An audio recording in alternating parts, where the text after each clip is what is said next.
Welcome to ThinkTech Hawaii Business Education Spotlight. This is Li Hagan. My guest is joining me from California via Skype today. And before I introduce her, I think I should talk a little bit about this alumnus of ours from the University of Hawaii Shidler College of Business Executive MBA Program. When I was starting to think about, okay, how should I introduce this guest of mine, I thought I should tell you, the audience, a little bit about the time when I first came to Hawaii about 8 years ago, and I was asked to oversee the Executive MBA Program. We still call it our flagship program, and indeed it is a flagship program. It started back in the mid-1970s, and since then we've had over 500 alumni from this program. And over the years, when I go out into the community, I meet a lot of these alumni who are dedicated professionals, leaders in their own industry, and very, very supportive of the program. And of course, my guest today is Cerell Rivera. She is also one of those very dedicated, committed alumnus, and she is in California. Currently, she is in career transition. She graduated from our Executive MBA program in 2011. Cerell, welcome to ThinkTech Hawaii. And well, it's nice to see you even though you're in California. How are things there with you? Thank you for having me, Alice. I really appreciate it. And I'm honored that I still have ties to Hawaii and that I can speak with you today. Absolutely. I always love to talk to alumni from this Executive MBA program. And I guess I can put a plug in for the program because we are actually recruiting for our 20th cohort that would start in August this year.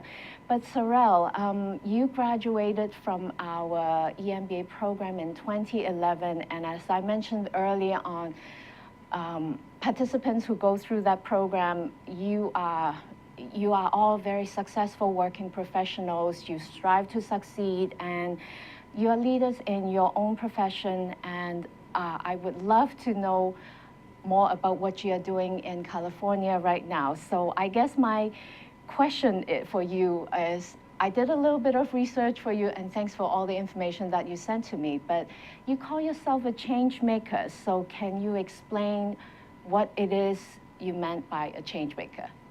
Sure. Well, I choose that as sort of a self-identifier or part of my personal brand because I think it really encapsulates what I'm about.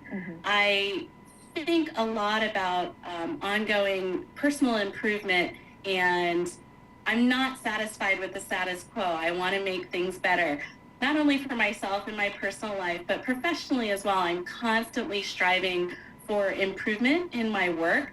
I have a background in project management and program management, as well as corporate social responsibility and philanthropy. And part of what I do professionally is about how do I streamline, how do I eliminate waste, how do I make things better, and not being satisfied with the status quo. It can always be a little bit better. I think that's really characterized by the term changemaker. And so I choose that as a little bit of an identifier and a personal brand. I think I'd like to use that identifier, changemaker, to describe all the other EMBA alum that I've met over the years.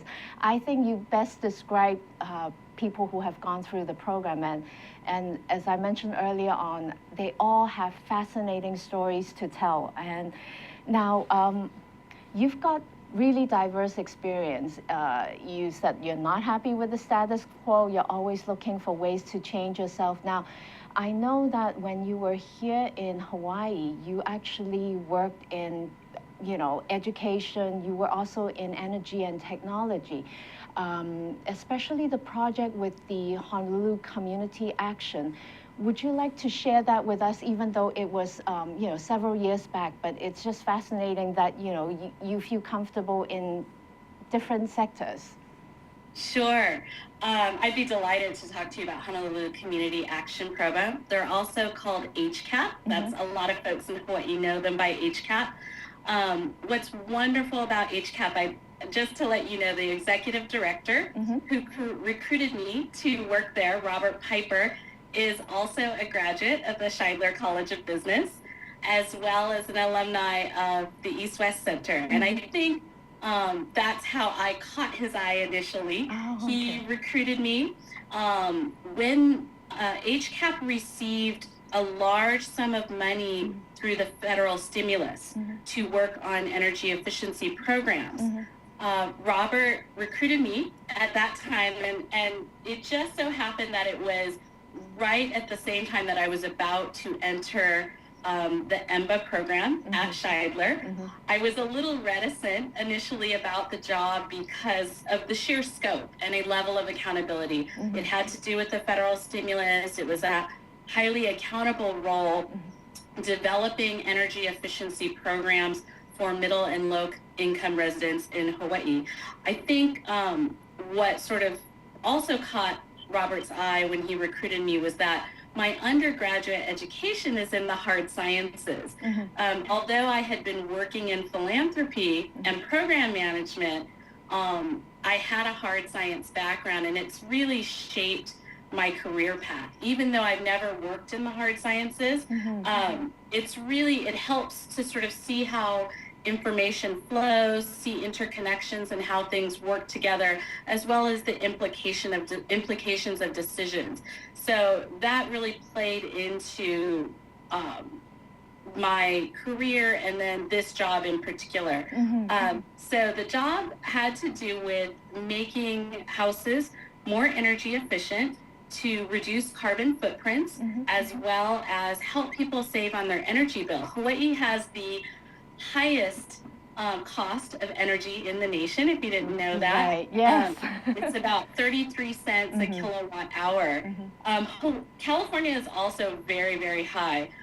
So when the federal stimulus made monies available for this program, it was really important for me to get along. It really spoke to my sense of social justice and environmental awareness. So what I did for the program is designed programs from the ground up that had to do with going into people's homes.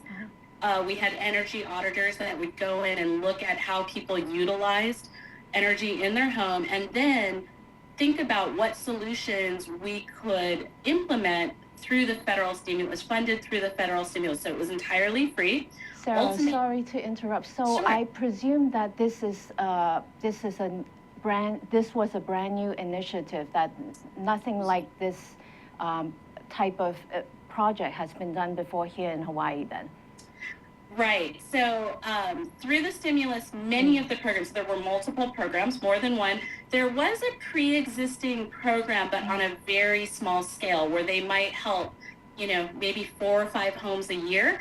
By the time we finished the program, in about just under 2 years, we serviced 550 homes under multiple programs through multiple funding streams. So we worked with Department of Hawaiian Homelands, as well as OHA, different divisions within the state. So getting different sources of funding stream, as well as federal stimulus money, to really create new programs and reach new audiences. So yes, many of them were brand new and pilot programs. That's fantastic. So do you know what happened to the program after you left? Is this still ongoing?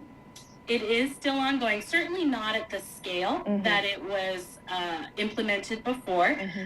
When the stimulus stopped in 2012, they didn't have the same amount of funding because we were doing quite large renovations to people's houses. Putting free solar water heaters on people's houses, changing their lighting, lots of different solutions. So now, like many nonprofits, the funding for HCAP is dependent on federal grants and private donations. So the scale of the program varies from year to year, depending on how much funding there is. However, what remains the same and what was built during my time there is the infrastructure for the program. how folks apply, the systems and processes to make it audit-proof. That didn't exist prior to my being there, and it's there now. So it is a very sustainable infrastructure for the program. Well, that must be nice to know that, what you have started building up is still in existence.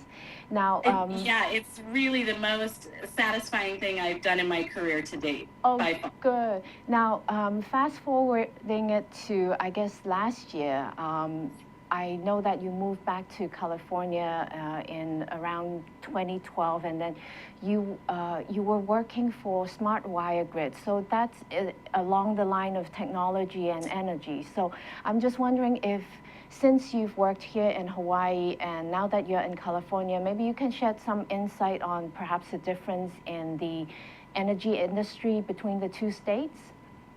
Sure. So I was working on smart grid technology, which basically has three types of functions. It focuses on the grid, making it more tolerant to fluctuations in energy, which is a huge problem in Hawaii with the grid being able to handle the influx of solar energy. So smart grid technology evens out the flow of energy and makes it slightly more sustainable. It also addresses issues of cybersecurity on the grid. So that's something my team and I were working on, and in particular, working on solutions for power utilities. So instead of focusing on individual consumers and households, we were working on solutions for power utility companies. So I would say some of the big differences is, working on obviously much more expensive solutions and very cutting edge technology. Smart Wire was a startup when I started with them, and it really had a startup type culture to it. So very different from other projects I had worked on in the past, very fast paced, delivering solutions. So yeah. That's amazing. Well, I hope that you will be able to come back next time, and perhaps we can invite you as a speaker back at the college to talk about some of these technologies and innovation, because it sounds like that's something that we really need here in our state. I love that. Cerell, we are actually coming on our first break, but after the break, I really would like to talk to you a little bit more about your Executive MBA experience when you were here in Hawaii. All right. Great.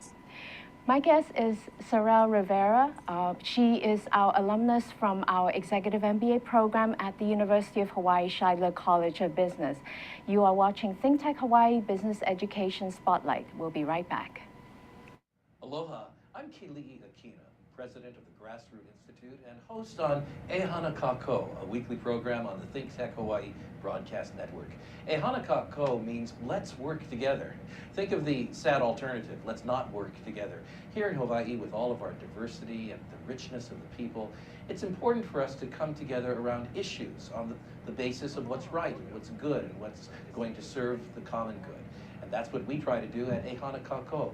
Every week, we interview movers and shakers, people in government, business, and other sectors of society to talk about how to create together a better government, economy, a better world here in Hawaii that can bless the rest of the world. I thank you for your attention to ThinkTech Hawaii, and we look forward to seeing you every Monday, 2 to 3 p.m. on the ThinkTech Hawaii Broadcast Network. We're Ehana Kako, and we wish you well. Aloha. Welcome back to ThinkTech Hawaii Business Education Spotlight. My name is Li Hagan. If you're just joining us, my guest today is joining us via Skype from California. She is an alumnus of our Executive MBA Program, cohort 17. So, Cerell, before the break, you were talking about your experience in the energy and technology field, and I guess you actually work with a startup company in California. That must be really, really exciting. Now, but I'm thinking back that I would love to hear that a lot of it has to do with perhaps because you've gone through the EMBA program. Perhaps that's a really big stretch, but I guess I'm hoping that you'll be able to share with us your decision in going back to school in 2009. And yeah, just what is your general perspective in hindsight, of course? Sure. Well, absolutely. I think my MBA played into my career, and particularly my time at SmartWire. I had always wanted to get an MBA. It was always in the back of my mind. And in my mid-30s, I sort of felt like, oh, it's too late. I can't do this. I've been out of school too long. There's no way I could compete with young people in an academic setting. And I was very fortunate in 2006 to receive a fellowship from the East-West Center for postgraduate studies. And part of that fellowship gave me time to focus and reflect on personal and professional development. And during that time, I realized, especially being at the East-West Center, which is full of graduate students, that I wasn't too old. I was actually just about the right age. So during my time at East-West, I started researching MBA programs. I applied to a number of programs. And I ultimately chose Shidler. I thought, there are a few reasons why Shidler was the right school for me. Partially, its strategic location. It's the gateway to Asia. I have a long history of working on Asia and Pacific affairs, so it was just the right place for me to be geographically. I felt strongly about the core curriculum. I was really intent on a cohort structured program. I learned the value of that as well at East-West Center. I had never participated in a cohort before, and I realized that the types of relationships you could develop and the strength of those relationships when you're with people all the time, attending the same courses through the entire program, it really makes a difference. So I wanted a cohort structure. The MBA program, the profiles of the alumni, as well as the male to female ratio, I was very impressed with. Other programs, they were not quite as balanced as UH's. I don't know if you're aware of that. There were a lot of male-dominated cohort programs that I looked at. So I was really happy with the ratio of male to female participants in the program. And finally, probably one of the biggest influences was the value I could really get for my dollar. And pursuing any type of graduate degree can be very expensive. And I really thought that the support that the MBA program provides in terms of providing meals during study days and time, that I could really get a big bang for my buck. So those all played into my decision for choosing Shidler. That's fascinating. I mean, I've talked to so many prospective candidates, I've talked to alumni, but have you so systematically go through, your thinking process of why you decide to choose this particular program? That's really, really well said, Cerell. And I guess it reminds me that last night I was actually at an information session talking to prospective candidates. I wish I had spoken to you first before I went to that information session. But now you've gone through the program, and like with a lot of alumni, you're really supportive. But I know you mentioned that you had some collaboration with your fellow cohorts. Maybe I can ask, and I know you sent me a few pictures, maybe I can share those with the audience right now. Please. Maybe the one with the commencement, not this, well, okay, let's talk about this one then, Cerell. Can you see this picture that's taken at the courtyard with your cohort? Maybe you could talk to us a little bit about what you meant by collaboration. Sure. Well, there's a couple things I'd like to highlight. Before we get into the collaboration piece, since you're looking at the picture of the whole cohort, what I think is really important to highlight is the entrepreneurial spirit of the folks who participate in the program. I was very fortunate to work with this particular group, and since graduation, we've had some real standouts. Karen Garcia was one of my classmates who since she's a self-published author, and since we graduated, she's produced 2 books, If I Fall Apart and Dining According to Karen. In terms of the collaboration piece, when Karen was writing her book, If I Fall Apart, she contacted me and she asked me to be an early reviewer of her book and to give her feedback on the book, as well as to write a review on the cover of the book. So that's one way we've collaborated professionally since graduation. You know, I actually saw that when I was doing research for the interview, and funny that you should mention Karen, because a couple of months ago, I also invited her to give a presentation to other prospective candidates, and well, she spoke about her book and how the program has allowed her to become an entrepreneur, if you loosely define it. So no, that's fantastic. So what other great stories do you have? I have a couple more. Malia Hamshel, who actually not only met her husband in the program, but in the process, she already had a small business, but she was definitely able to grow it. I think with the concepts and things she learned in business school. Her business is called Hula Hula, and it specializes in Hawaiian entertainment. Her husband, Steven, he actually has the most exciting new venture that I'm excited to talk about. Steve has actually gone into business with another one of our classmates, Al Darling, so these are all people in the cohort met during the program and just recently launched a business called Lanikai Brewing Company, and they're just starting to brew their first batches for distribution this month. Just a second here, Cerell. Al Darling, he used to work for medicine, didn't he? Correct.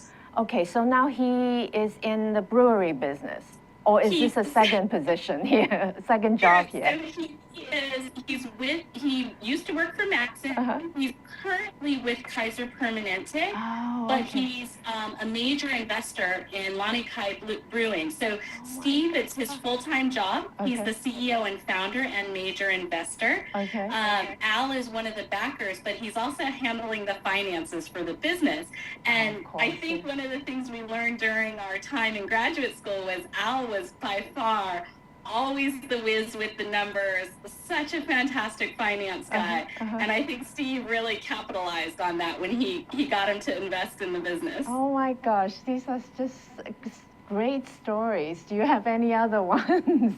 Yeah, I mean, well, so like I said, so these are some of the entrepreneurial stories that I just wanted to highlight. But just recently, there's another classmate of mine, Mitchell Medlin, who does business. He's sort of bi-coastal. He works for Siemens, and he works in sales. So he handles all of Hawaii, but the corporate office that he works out of is actually in Northern California.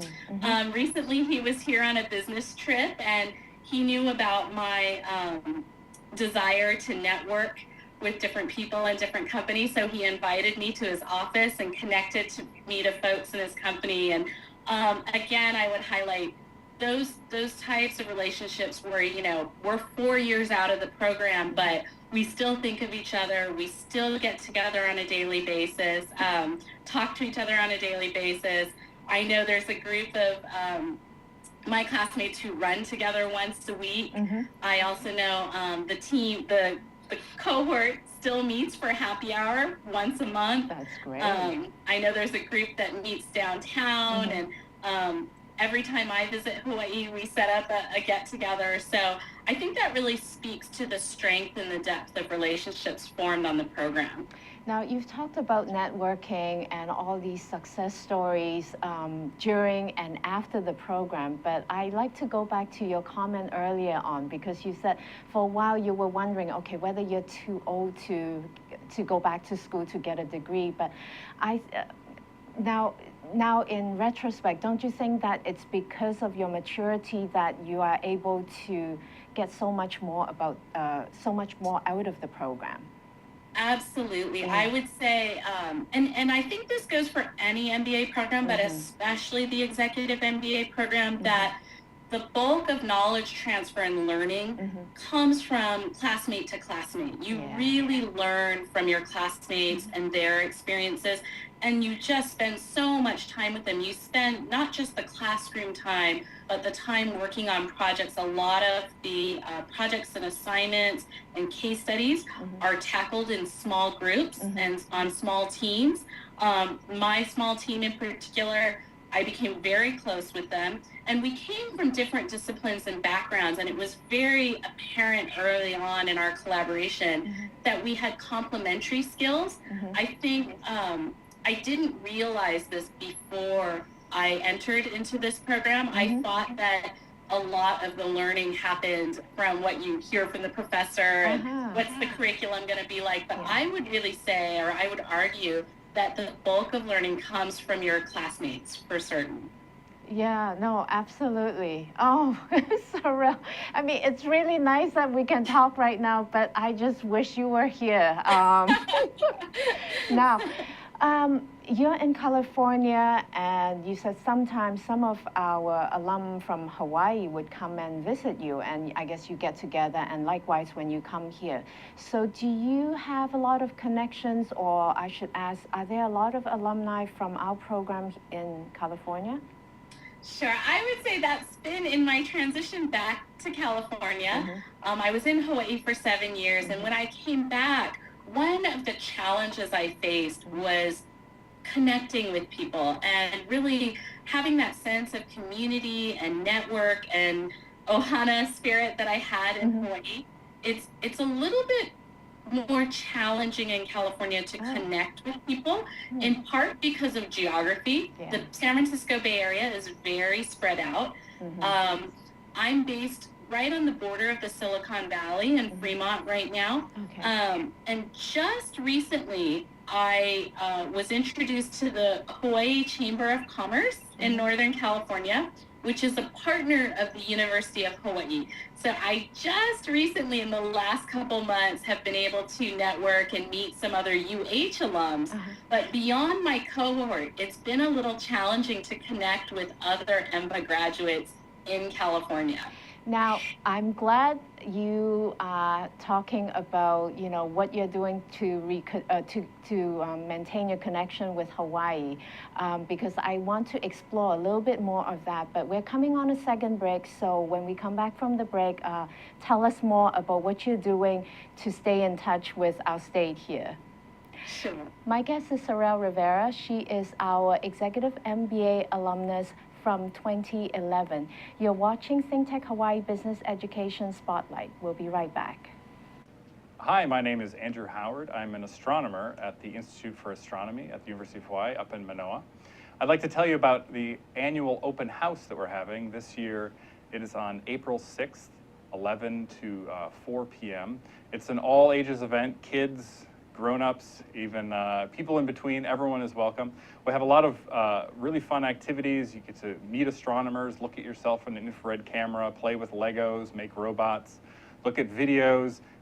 You can even make some of the kids like to make comets out of gravel and snow. Even adults like to do that too. You'll be able to look at the sun with a solar camera safely. It's really a great activity. We do this every year in April, and I hope to see you this year. Thanks. Hi, I'm your host on ThinkTech Asia, Bill Sharp. I look forward to you joining us each Monday between 4 and 5 o'clock when we film right here in our studio in downtown Honolulu. The show, ThinkTech Asia, focuses on contemporary events in Asia. And by Asia, we mean anything from Hawaii, south to Australia and New Zealand, west to Pakistan, and as far north as the Russian Far East. Clearly, this is one of the most economically dynamic centers of the world, and we bring you up to date on what's going on in a whole host of countries in this very vital region. We look forward to seeing you. Aloha. Welcome back to ThinkTech Hawaii Business Education Spotlight. If you're just joining us, my guest is Cerell Rivera. She is an alumnus of our Executive MBA program at the Shidler College of Business, University of Hawaii. She's joining us today via Skype from California. Cerell, I hope that my dean is listening to our conversation because, again, he loves the Executive MBA program, and I think it is because of alumnus like you that makes it such a great program. Now, you've talked about why you decided, how you ended up being in the program, and all the different people from different professions that you met. You you grew up in California, you moved back to Hawaii for a little bit, and now you're back in California. Tell us a little bit about your background, because I know that there is a huge group of Hawaiian expats dispersed on the mainland. So maybe you can shed some light as an expat. Correct. So I have a unique relationship with Hawaii, so I should first highlight that. My parents were born and raised, and all my relatives live on Oahu, mostly on Oahu, Kauai, Oahu, but my extended family is in Hawaii. My parents, my sister, and I are here in the Bay Area. I'm really fortunate in that I was sort of exposed from a very early age, spending my summers in Hawaii. I did summer fund. I went to summer school at Trinity Lutheran and Wahiawa. So I spent a lot of time growing up in Hawaii. But 2006, when I moved to the East-West Center, that was really my first time to live there for any extended amount of time. My intention was to be there for a year. I ended up staying for 7. And like I said, coming back to California, I have various reasons for coming back. But what I missed the most, if I had to point something, was that sense of community and that ability to network. I've been working really hard, and like I said recently, coming into contact with the Hawaii Chamber of Commerce, I've been really fortunate in the last couple months. They are a very tight-knit group of people, most of whom were born and raised in Hawaii and are now doing business in the Bay Area, or students who graduated and found jobs here. And so they've been really great in terms of the networking sense. My father belongs to a Hawaiian golf club, so he's very plugged in to a community as well. But it is a unique, I think, community in that the sense of familiarity is different than when you network or meet other people from other places. I think when you meet people who spent time in Hawaii or from Hawaii or who live there, there's a real sense of familiarity and understanding and sort of an immediate bond. So it's really nice to connect with Hawaii Chamber of Commerce here and be working with them. I'm really happy about it. So what do they do? I guess I had a chance to look at the website. It doesn't seem like, I mean, of course, in addition to what a regular Chamber of Commerce would do, they try to bring businesses together. But it sounds like they do a lot more than that, don't they? Sure, they do. They work, so in addition to, most Chamber of Commerce are focused on small business owners.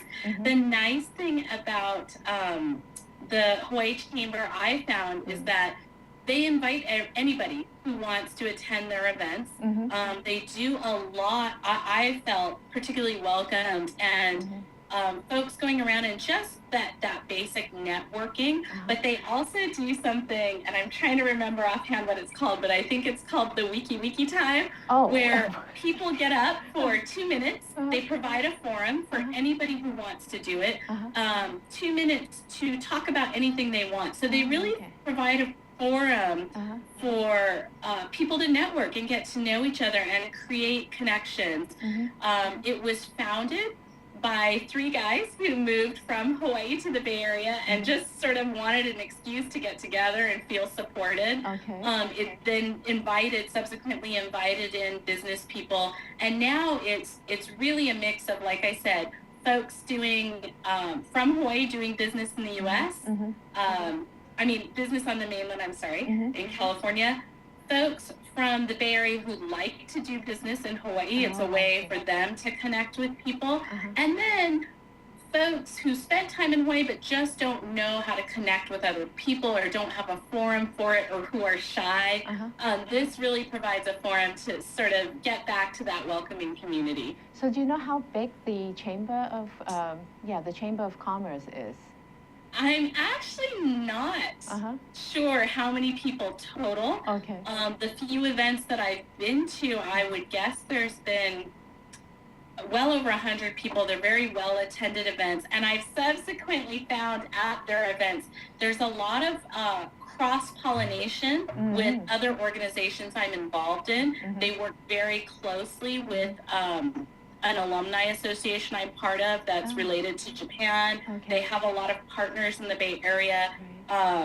So their focus, I would say a lot of their focus is social, it's business networking, and it's cultural as well. When we have musicians passing through or events, they really work to promote those types of things.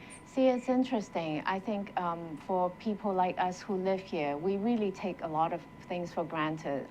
The network that we have, and of course, given the geographic constraint, of course, people probably are closer. But it's always good to get a different perspective, of course, especially from people who are living out of the state to, I guess, remind us of what we have here. Now, you said networking and the sense of community is something you miss here in Hawaii, but now that you're in California, and I guess we mentioned earlier on that you are in career transition, so are there things that perhaps you think that our state could learn from say, California, given your experience living there? Sure. Wow, that's a really good question. Things that I think Hawaii could learn about. One thing I think that's unique and interesting to California is for people like me in particular, who've had different types of experiences. Here in the Bay Area in particular, people move around a lot between jobs, between organizations, geographically in the Bay Area. It's sort of the norm. Whereas in Hawaii, I find people stay places for a really long time. And I felt like in Hawaii, you're on a career track and you tend to stay in that career track. Here in the Bay Area, people do all different things all the time, 2 years here, 4 years there. So that sense of openness, of trying new things, of being innovative, of seeing how you can take your skill set and apply it somewhere else, that's something that I think is a little unique to the Bay Area that maybe I didn't experience as much of in Hawaii. Breaking out of the comfort zone, I know in the when I was in Hawaii, there's a sense of security you have when you have job stability or you're in a place, whereas in California, you learn to become very flexible and embrace change and embrace adversity. So I would say that's something I think that maybe I'd like to see a little more in Hawaii. Yeah, that's interesting. That's I think that is. I guess I'm thinking about myself too, and you're right. Perhaps because we are in this confined geographic location, security is really important, but at the same time, to be able to grow, we need to push our boundary a bit and to be to go beyond our comfort zone. I'm glad that you could experience that in California, but do you find that, when you go back to California, you have to adjust, there perhaps is a different mindset, and in some way, I guess it ties into our earlier question. Perhaps you said people are a bit more open, but do you find that you have to adjust when you go back to California? Sure. So one thing that I think is very different or that's been different in my experience is that I have to work a little harder to put myself out there in California. In Hawaii, because the community is so tight-knit and everybody knows everybody, you sort of, it's easy to come to the fore or to meet people or to pursue interests because the community is small and people will introduce you and someone knows someone.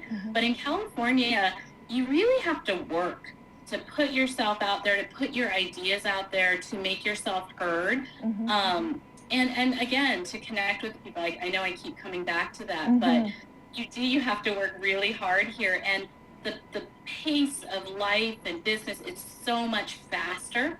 So that's also something that you have to adjust to. You have to be flexible and agile to really keep up here. Do you enjoy the pace in California? That's a good question. I do. I really like it. I think that the pace of innovation and risk and things going on around me is very exciting. Just within 25 miles of where I live, we've got Google, Facebook, Yahoo, LinkedIn, Apple, eBay. I mean, these are just companies that are changing the world, and I live right in the middle of it. Tesla is just up the road from my house. And I really think that that's an amazing opportunity and privilege to be based here. Yeah. Well, I guess my last question then, I know that there is a huge Hawaiian expat living on the mainland, and very often I hear people commenting that they want to come back eventually. Is this something in your plan? That's a great question. I'm very fortunate, as I mentioned, in that my family, so many of my close friends are based in Hawaii, so I try to make it back once or twice a year. Of course, I'm always open to opportunities to go back. However, I did move back to the Bay Area for particularly for professional opportunities. I thought there was a little bit more room for growth for me here. So right now, that's my plan. But I've already got my next trip planned is in May. My cousin's getting married, so I'll be back on the island then. But I foresee always having that sort of bi-coastal presence and returning many, many times. That's wonderful, because we need people like you who feel comfortable living here and on the mainland and bring fresh ideas, innovative thoughts back to our state. Cerell, it's been great to have you on the show, and I hope that maybe when you come back in May, we can touch bases again. I'd love that. Thank you so much for having me. It has been great talking to you. Okay, you have a wonderful evening. Thanks, Cerell. My guest is Cerell Rivera. She is our alumnus from the Executive MBA Program, University of Hawaii, Shidler College of Business. You've been watching ThinkTech Hawaii Business Education Spotlight. This is Li Hagan. Do join us in our next webcast. See you then.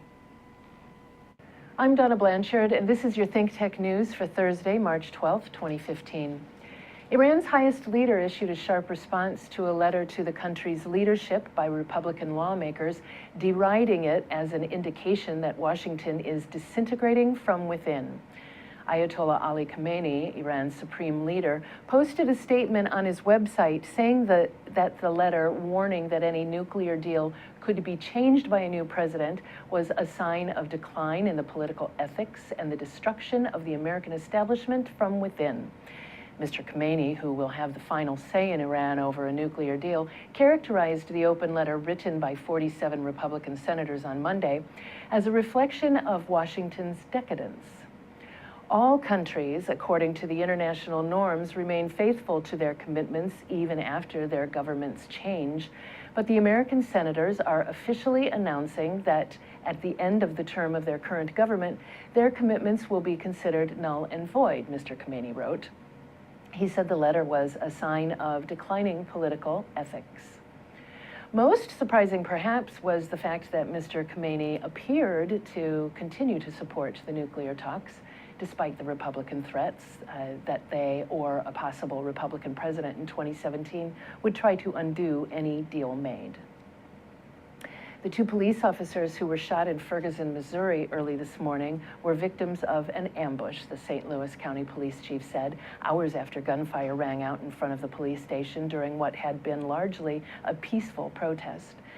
Demonstrators and police officers alike hit the ground when the shots were fired shortly after midnight, striking two officers.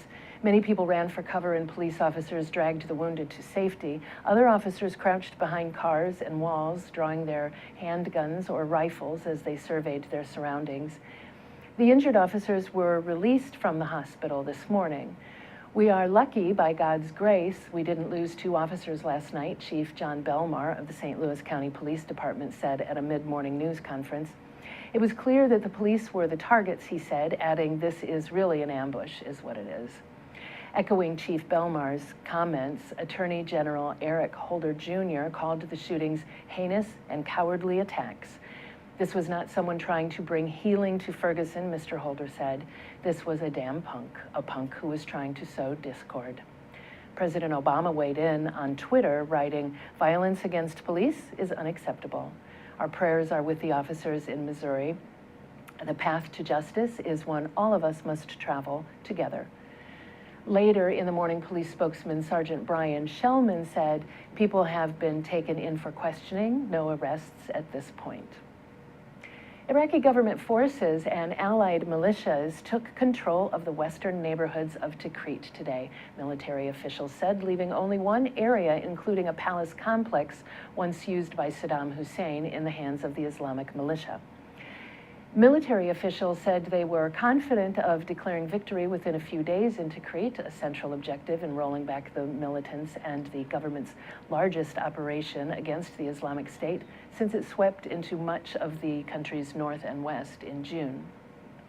Top Iraqi officials, including Prime Minister Haider al-Abadi, visited troops near the front lines on Tuesday night and Wednesday. They called for security forces to facilitate the return of displaced civilians from Tikrit and surrounding areas.